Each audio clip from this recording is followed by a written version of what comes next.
Aux origines du monde, contes et légendes du Burkina Faso. Aujourd'hui, je vais vous lire une histoire qui est réservée à partir de 14 ans.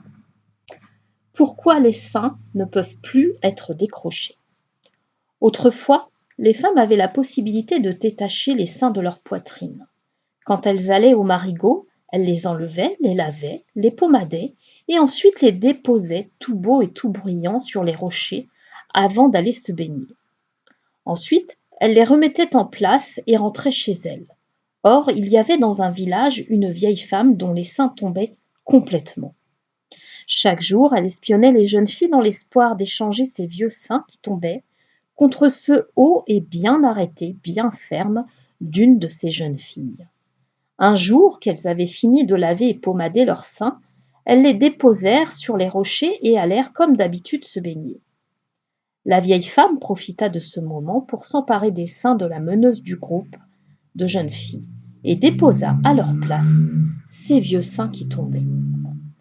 Avec cette paire de seins bien hauts et bien arrêtés, elle se prit pour une jeune fille. Elle quitta le village pour aller s'installer ailleurs et mener une autre vie. Elle rencontra un homme qui, bien qu'étonné par cette poitrine jeune et ferme, n'allant pas avec ce visage ridé, décida de la prendre pour femme et de s'installer avec elle. Revenons au marigot. Quand les jeunes filles sortirent de l'eau, elles constatèrent l'échange. Elles remirent toutes leurs seins, sauf la meneuse, qui se mit à crier et à courir dans la direction du village, les seins de la vieille dans ses mains. Quand elles parvinrent à l'entrée du village, la fille s'arrêta et se mit à chanter. « Ami, ami, j'ai perdu mes seins, je les ai lavés, pommadés et déposés, on me les a échangés.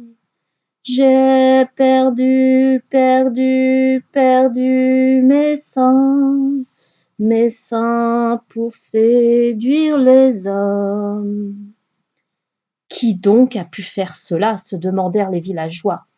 C'est sûrement la vieille femme qui nous espionnait toujours, répondirent les jeunes filles, qui constatèrent que la vieille avait quitté le village. On choisit alors les meilleurs balafónistes pour qu'ils accompagnent la jeune fille dans sa recherche de la vieille femme. Ils arrivèrent dans un premier village et la jeune fille se mit à chanter sa chanson au son des balafons. « Ah oui, dirent les villageois, elle est passée par ici il y a quelque temps. C'est vrai que cette poitrine haute et bien arrêtée sur une femme âgée nous avait étonnés. » Ils continuèrent donc leur route sur les traces de la vieille. Dans un deuxième village, les gens dirent la même chose.